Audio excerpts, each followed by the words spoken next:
Hello students, very good morning. All of you are highly welcome in this YouTube channel. And students, nowadays we are studying the Lost Spring, and in that we were doing with the first story, that is sometimes I find a rupee in the garbage, and in that story we have learned up to the point that Sahib remains barefooted, and the author asks him why they don't, not only Sahib, all the friends of the Sahib, all the company remains barefooted. तो पूछती है, author पूछती है कि आप लोग चप्पल क्यों नहीं पहनते हो? तो बड़े ही सिंपली वो बच्चे साहब रिस्पॉन्ड करता है कि my mother did not bring them down from the self. बताता है कि मेरी माँ जो है उन चप्पलों को सेल्फ में रखती हैं ऊपर, और वो वहाँ तक पहुँचता नहीं है, इसलिए वो चप्पल नहीं पहनता। But meanwhile there was one other boy who was wearing shoes that did not match. वो ऐसे शूज पहन रखा है जो मैच नहीं करते, लेकिन फिर भी शूज पहन रखा है। शू मैच नहीं करते मतलब दोनों अलग अलग जोड़ी के शू हैं।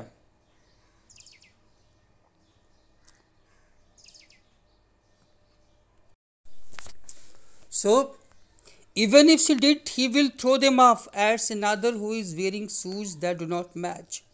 Another boy who was wearing a different shoe in each foot said that even if his mother would have given him the footwear, he would have thrown it away.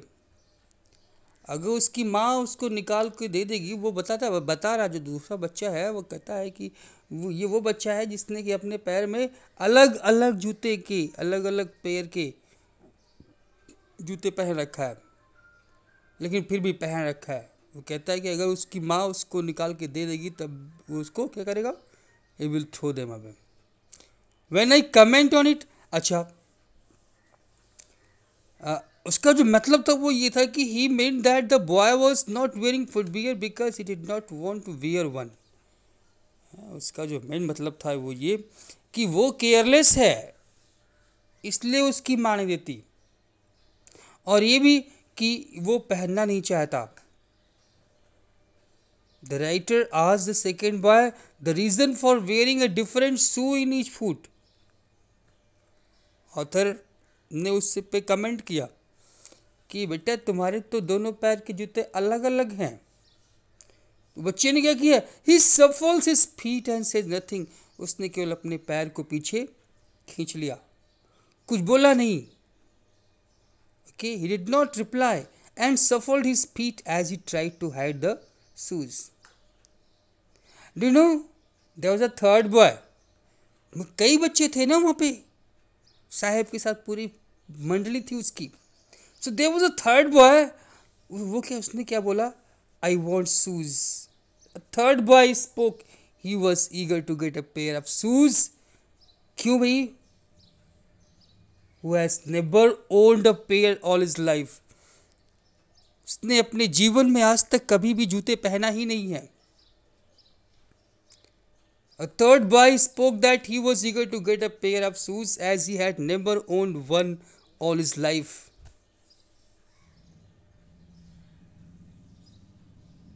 The writer takes the example of shoes to highlight the condition of these boys. इस तरीके से देखें तो writer जूते का example लेती है इन बच्चों की कंडीशन को उजागर करने के लिए, हाईलाइट करने के लिए। ये वो बच्चे हैं जो कि क्या करते हैं? ये वो बच्चे हैं जो कि गार्बेज डंप से प्रीसियस थिंग्स खोजते हैं। वो आगे बताती है, travelling across the country I have been seen children walking barefoot in cities on village roads. Poet ने कहा कि मैंने बच्चों को देखा है, दे रिमेन बेयर फुट। शहरों में भी देखा है और गांव की सड़कों में भी देखा है, जब वो अपनी यात्रा पे रही है, when she had been on her travel. She further tells us that as she traveled across the country, she had seen many children walking barefoot in the cities as well as the villages. And whenever the question was raised, why do they remain barefooted? They give a very simple explanation. जब उनसे पूछा जाता है बच्चों से कि बेटा आप लोग बेयरफुटेड क्यों हो, बिना चप्पल के या बिना जूते के क्यों हो, तो बड़ा ही अच्छा जवाब देते हैं कि वो क्या बोलते हैं, कहते हैं कि ऐसा नहीं कि उनके पास पैसा नहीं है, it is not lack of money, कहते हैं पैसे की कमी कारण नहीं, but being barefoot was a tradition for them. कहती है कि ये उसका उन लोगों का ट्रेडिशन है। वो बच्चे बताते हैं कि ये हमारा ट्रेडिशन है, हम लोग नंगे पैर रहते हैं। Is one explanation. I wonder, ये उनका एक एक्सप्लेनेशन होता है। I wonder if this is only an excuse to explain away perpetual state of poverty. The writer wondered and concluded that the reason of it being a tradition was mere excuse to hide the fact that they were so poor that they would not afford a foot beer. जो tradition की बात करते हैं ये लोग, tradition नहीं है ये। Poet I mean author conclusion निकालती है कि ये ट्रेडिशन नहीं है, ये उनकी गरीबी की, उनकी पॉवर्टी का जो परपेचुअल स्टेट है वो है, लेकिन वो अपनी पॉवर्टी के जो परपेचुअल स्टेट है, जो गरीबी का स्टैंडर्ड है, उस गरीबी, वो कितने गरीब हैं इस चीज़ को छिपाने के लिए एक्सक्यूज़ देते हैं। कह रहे नहीं नहीं, जूते ऐसे नहीं, जूते के लिए पैसे नहीं है, पैसे तो हैं बट हमारा ट्रेडिशन नहीं है जूते पहनने का। I remember a story a man from Udupi once told me. As a young boy, he would go to school past an old temple where his father was a priest. Author आगे एक कहानी सुनाता है जो कि उसको किसी इंसान ने बताई थी। वो इंसान उडुपी से आया हुआ था। Udupi is a town in Karnataka. उस लड़के ने कहानी क्या बताई, as a young boy he would go to school. जब when he was a young boy he would walk to his school, and that school was past an old temple. एक पुरानी temple के पीछे था और उस टेम्पल में उसके फादर प्रीस्ट थे। Whenever he used to go to the school, he would stop briefly at the temple and pray for a pair of shoes. वो बहुत थोड़े समय के लिए सही, लेकिन उस मंदिर के सामने रुकता था और भगवान से प्रार्थना करता था एक जोड़ी जूते के लिए कि हे भगवान, उसको एक पेयर शूज की व्यवस्था करा दो। So on the way he would cross a temple where his father worked as a priest. He would stop at the temple and pray to God to bless him with a pair of shoes. 30 years later, I visited his town and the temple, which was now drowned in an air of desolation. Author 30 साल बाद उस मंदिर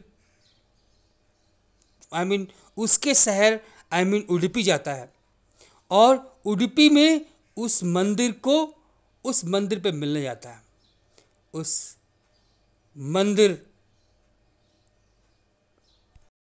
अभी वो जो मंदिर का reason है वो that is in an air of dissolution, वो एकदम डिसोल्यूशन में है, वहाँ पर कोई नहीं है, शांति रहती है वहाँ पर। And in the backward where lived the new priest, there were red and white plastic chairs. और उस मंदिर के बैक साइड में जहाँ पर कि अब नया प्रीस्ट रहता था, वहाँ पे प्लास्टिक की चेयर्स रखी हुई थी. Plastic chairs in red and white colour were kept there. A young boy dressed in a grey uniform, wearing socks and shoes, arrived, panting, and threw his school bag on folding bed. Author क्या देखती है कि वहाँ पे एक young लड़का दौड़ता हुआ आता है ग्रे यूनिफॉर्म में, जो कि अभी जूते भी पहन रखा है, शूज भी पहन रखा है और सॉक्स भी पहन रखा है. और जब वहाँ पहुँचता है तो पेंटिंग मीन हाँफ रहा है वो. A young boy came running. He was wearing a grey colored school uniform, socks and shoes. He had a school bag hung on his shoulders. He threw it on the bed and ran away. Okay? और वहाँ पे उसने उसको फेंका और वहाँ से भाग गया. The writer wants to say that this financial position of the priest at a temple had improved over the last 30 years. जो ऑथर यहाँ बताना चाहती है ये कि पिछले 30 सालों में उस प्रीस्ट की जो फाइनेंशियल पोजीशन है वो अब इम्प्रूव हो गई है. Okay. Looking at the boy I remembered the prayer another boy had made to the goddess when he had finally got a pair of shoes. वो याद करती है कि किस प्रकार से वो एक बच्चा था जो कि देवी माँ के रिक्वेस्ट करता था, प्रे करता था कि उसको एक पेयर शूज मिल जाए, और आज देवी माँ ने उसका सुन लिया. Let me never lose them. हम उनको कभी खोए नहीं. The goddess had granted his prayer. Young boys like the son of the priest now wore shoes. आज के समय में ज़्यादातर यंग बॉयज जैसे कि प्रीस्ट का बेटा है, वैसे ज़्यादातर लोगों के बेटों की लाइफ में आज स्कूल है, ग्रे यूनिफॉर्म है, स्कूल बैग है, और हाँ शूज और सॉक्स भी हैं. But many others like the rag pickers in my neighbourhood remain shoeless. लेकिन कई ऐसे भी हैं, there are many just like these slum area dwellers of my locality, of my neighborhood, who even now have not got that position, are not able. Even now, this shows us that the underprivileged value anything that they get because they have seen longing for it. Okay, even now they are not getting education. They are not provided with the proper facilities of education. My acquaintance with the barefoot rag pickers leads me to Simapuri. Since I was acquainted with these children, the writer describes the area. Since she has been well acquainted with these children, तो अब चूंकि इन बच्चों से काफ़ी धीमे धीमे बात करने लगी, घुल मिल गई, इनके साथ वो उस एरिया में गई जहाँ ये बच्चे रहते थे, क्योंकि जहाँ पर ये रहती थी, जहाँ पर इनसे मिलती थी, वो बच्चे यहाँ के नहीं थे. वो बच्चे यहाँ से दूर कहीं से आते थे. क्या करने के लिए? रैग पिकिंग करने के लिए. अब चूंकि ऑथर तो एक जर्नलिस्ट थी, एक कॉलमनिस्ट थी, और ऐसी बुक लिख रही थी, तो उसको एक अच्छा खासा सब्जेक्ट मिल गया. वो इन बच्चों के साथ उस एरिया में गई जहाँ पे रहते थे. And what was that area? That was Simapuri. Simapuri, a place on the periphery of Delhi, 8 miles away from it, metaphorically. Simapuri, located on the outskirts of Delhi, वो दिल्ली के आउटस्कर्ट्स पे थी, 8 miles away from it. बहुत ही बढ़िया metaphor use किया है author ने यहाँ पे कि दिल्ली की सीमा पे थी, आउटस्कर्ट्स पे थी, लेकिन दिल्ली से मीलों दूर थी। दिल्ली अभी दूर है इनके लिए, क्योंकि दिल्ली क्या है? Delhi is the symbol of prosperity, Delhi is the symbol of rich, Delhi is the symbol of happiness, Delhi is the symbol of everything what you want. और ये बच्चे, सीमापुरी क्या थी? सीमापुरी में कुछ नहीं था। सीमापुरी में क्या था देखते हैं, बहुत ही बढ़िया डिस्क्राइब किया है। Those who live here are squatters who came from Bangladesh back in 1971. वो जो यहाँ पे रहते हैं in 1971, when these rat pickers had migrated from Bangladesh, ये लोग जो यहाँ रहते हैं वो कौन हैं? They are the squatters from Bangladesh. They are the refugees from Bangladesh who came here and began to live. 1971 में ये आए और यहाँ पर इलीगली रहने लगे, विदाउट एनी परमिशन, बस रहने लगे। साहब फैमिली इज एमंग देम, साहब की फैमिली भी उन्हीं परिवार में से एक है जो कि यहाँ पर आकर के रहने लगी। Simapuri was then a wilderness when they came over here. At that time, Simapuri was a wasteland, wilderness थी। It still is, अगर देखा जाए तो wilderness तो वो आज भी है।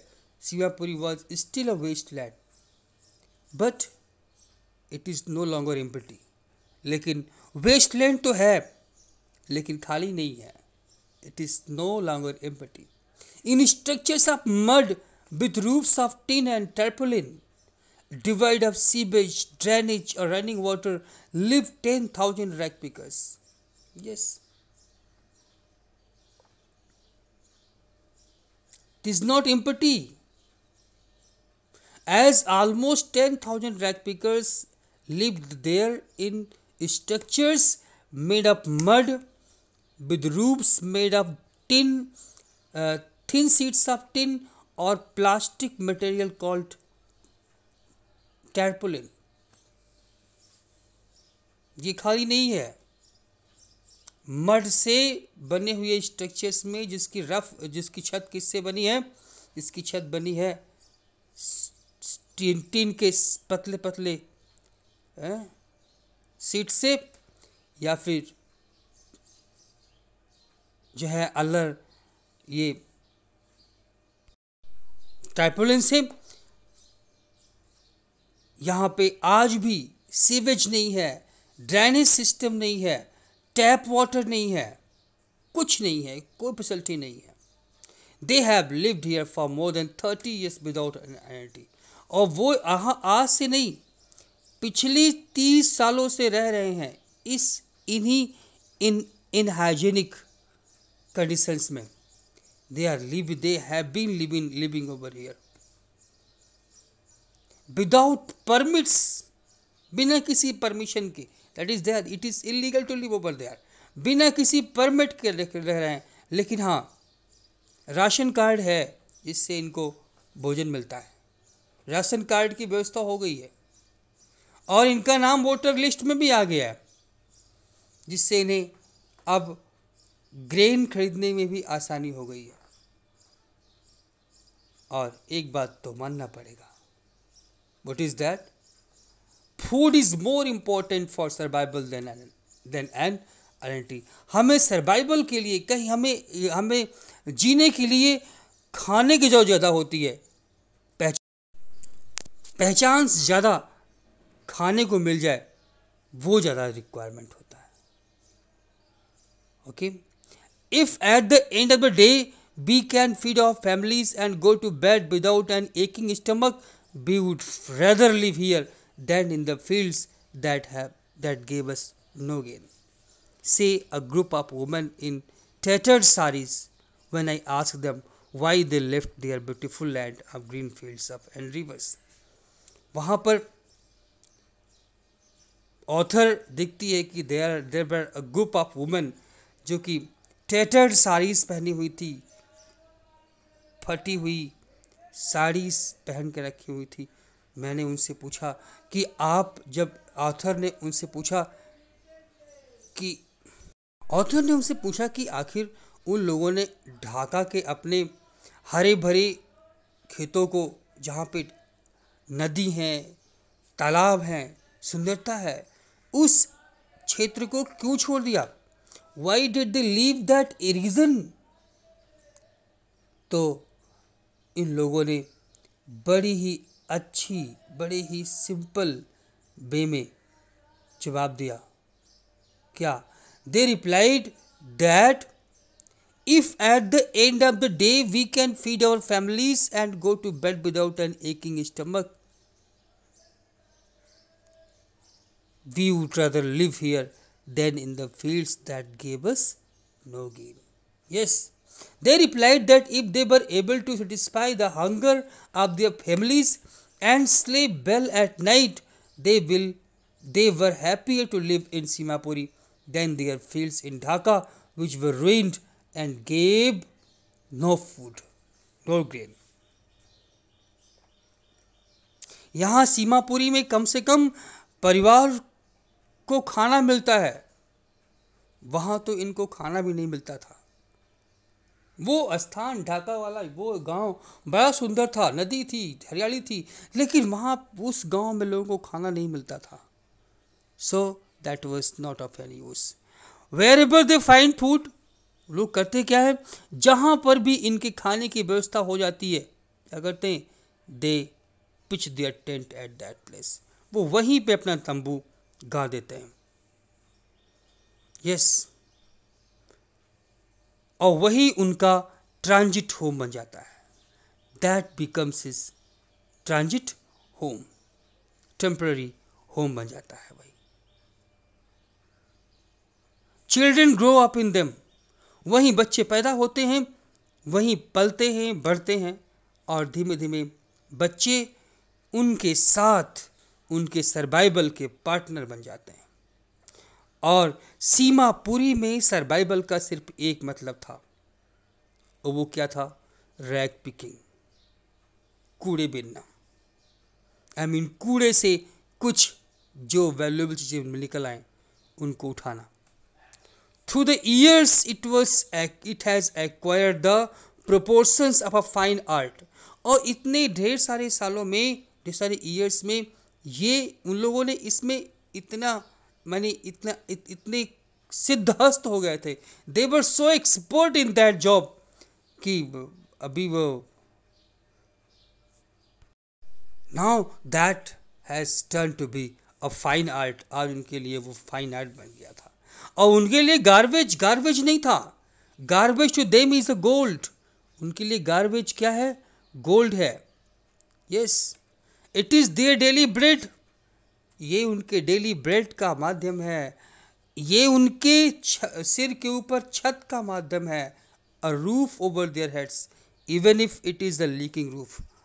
ठीक है, लीकिंग रूफ है तो क्या हुआ, लेकिन रूफ तो है। But for a child it is even more, लेकिन बच्चों के लिए, ये तो बड़ों के लिए भाई, रोटी कपड़ा और मकान तो बड़ों के लिए नीडफुल है, बच्चों के लिए कुछ और ही है। बच्चों के लिए इसका कुछ और ही मतलब है। क्या? समटाइम्स आई फाइंड अ रूपी, इवन अ 10 रूपी नोट। कितना मासूम बच्चा है, कहता है, साहब कहता है कि कभी कभार मैं यहाँ में से 1 रूपी, 1 रुपए, या कभी कभार क्या होता है 10 रुपए के नोट पा जाता हूँ। और ये बोलते हुए उसकी आंखों में चमक आती है। When you can find a silver coin in a heap of garbage, you don't stop scrounging. Am I right? अगर आप कहीं क्राउंच, अभी गार्बेज आप झुक के हीप को स्क्राउंच कर रहे हो और उसमें से आपको सिल्वर कॉइन मिल जाए, चांदी का एक सिक्का मिल जाए, तो क्या करेंगे? क्या वो चांदी का सिक्का पाने के बाद आप रुक जाएंगे स्क्राउंच करना? नहीं नहीं, you will not stop over there, you will start स्क्राउंचिंग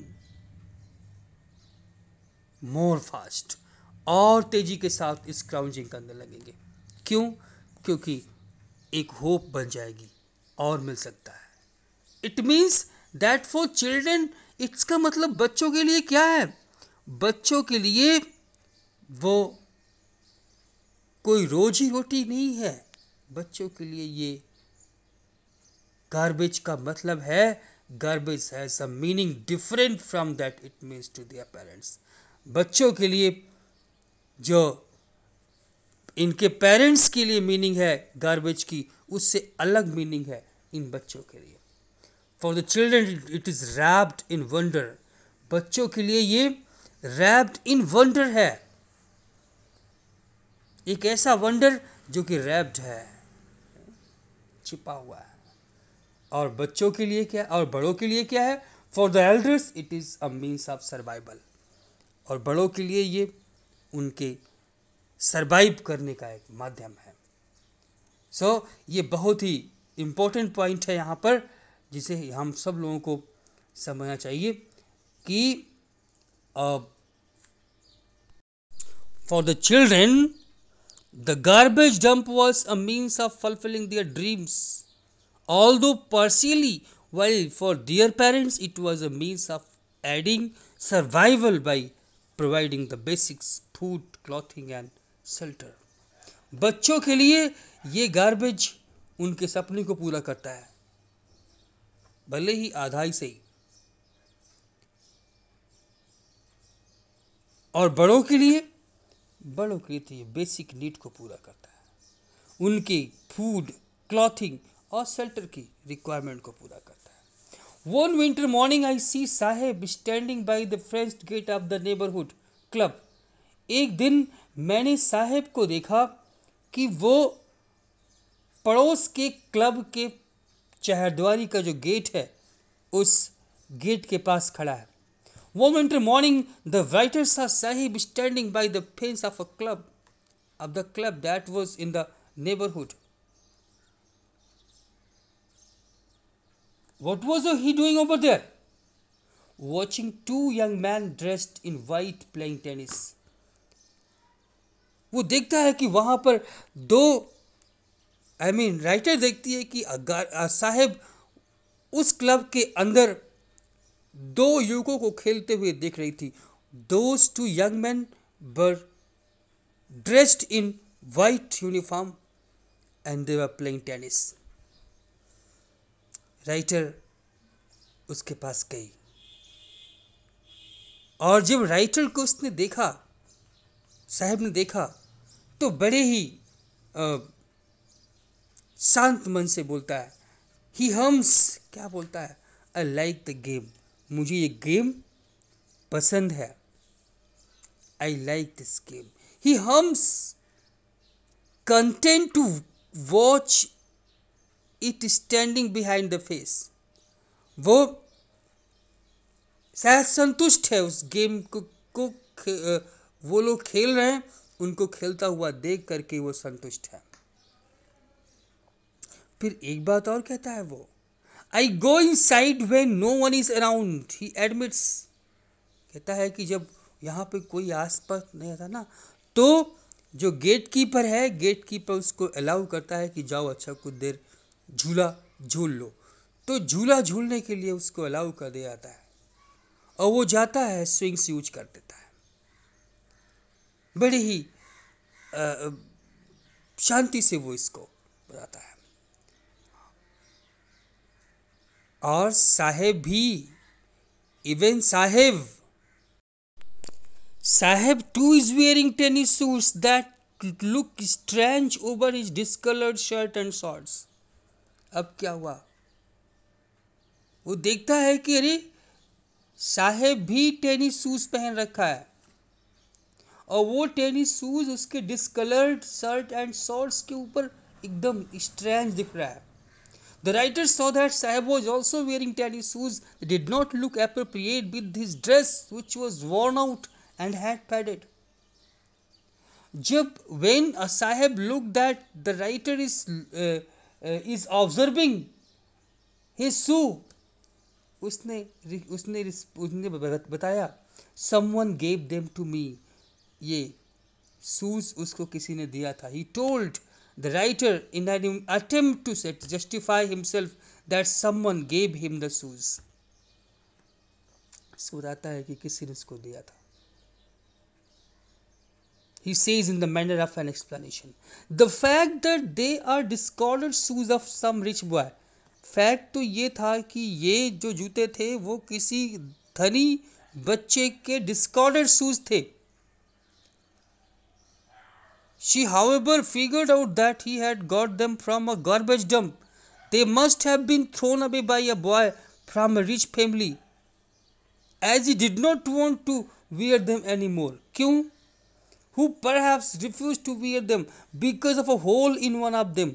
वो जो धनी बच्चा है या धनी परिवार का बच्चा है, उसने उसको पहनने से मना कर दिया होगा. क्यों? क्योंकि उसमें एक होल था, सुराख था. Does not bother him. लेकिन ये उसके लिए, साहेब के लिए ये बॉदर नहीं करता. Probably they had a hole or two in them due to which he had not want to wear them. On the contrary, Sahab was not bothered by this fact and had no problem wearing them as he could not afford anything better than that. साहब को कोई problem नहीं थी उस discarded शू को पहनने में या होल वाले शू को पहनने में. कम से कम जूता तो उसके पैर में आया, वो चीज उसके पैर में आया जिसके लिए वो कब से मरा जा रहा था, for which he was dreaming. For one who has walked barefoot, even shoes with a hole is a dream come true. Yes. He walked barefoot and to wear a shoe even with a hole was like a dream for him. वो बच्चा साहेब तो जिंदगी भर नंगे पैर चला है, उसके लिए तो वो होल वाले जूते भी उसके सपने को सच होने वाली बात थी. लेकिन वो जो गेम वो जो वॉच कर रहा था ना, but the game he is watching so intently is out of his reach. लेकिन वो जो गेम था जो इतने गौर से वो देख रहा था, वो गेम तो इसकी पहुंच के बाहर था. That game was out of his reach. This morning Saheb is on his way to the milk booth. आज की सुबह जब आज वो ऑथर से मिला, when the writer met Sahib, Sahib was on his way to the milk booth. Yes, Sahib उस दिन मिल्क बूथ के लिए जा रहा था. And in his hand is a steel canister. और आज उसके हाथ में उसका वो प्लास्टिक का बैग नहीं था, उसके शोल्डर पे प्लास्टिक का बैग नहीं था, बल्कि उसके हाथ में क्या था? स्टील कैनिस्टर था. When the writer wanted or expressed her demand to know, भैया ये स्टील कैनिस्टर किसका है, तो उसने बताया, I now work in a tea stall down the road. उसने कहा अब वो काम छोड़ दिया. He told her that he had got a job at the nearby tea stall. उसने कहा वो वहाँ पे उस तरफ पास में एक चाय की दुकान है, उस चाय की दुकान पे उसको नौकरी मिल गई. पॉइंट करता है, उस दुकान की तरफ। और I am paid 800 rupees and all my meals. और उस दुकान पे काम करने के कारण कितना मिलता है उसको? He would earn 800 rupees a month and get meals too. 800 रुपये भी कमाएगा और खाना भी मिलेगा। Yes, does he like the job, I ask. Author ने उससे पूछा, that's all right, but do you like that job? क्या तुम इस जॉब को पसंद करते हो? As she could see that he had lost his carefree look. Yes, I see his face. I ask, his face I see has lost the carefree look. अभी तक जो उसके चेहरे पे केयरफ्री लुक हुआ करता था, ये साहब उस केयरफ्री लुक को, उसका वो केयरफ्री लुक खो गया था कहीं। He has lost his carefree look. The steel canister seems heavier than the plastic bag. Steel canister उस प्लास्टिक बैग से भारी था, जिसको वो लाइटली अपने कंधे पे रख के उछलता रहता था। The bag was his. और सबसे बड़ी बात तो ये कि बैग उसका अपना था।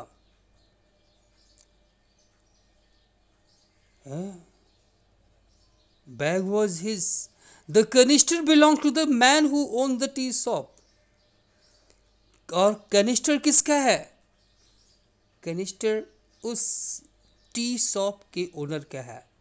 हिज मास्टर्स कंटेनर है वो। He was burdened with responsibilities. Yes, earlier he was not having the responsibility. Now he is wearing that responsibility. He is burdened with the responsibility. Earlier, as a rag picker, Sahib would carry his own bag and he was his own master.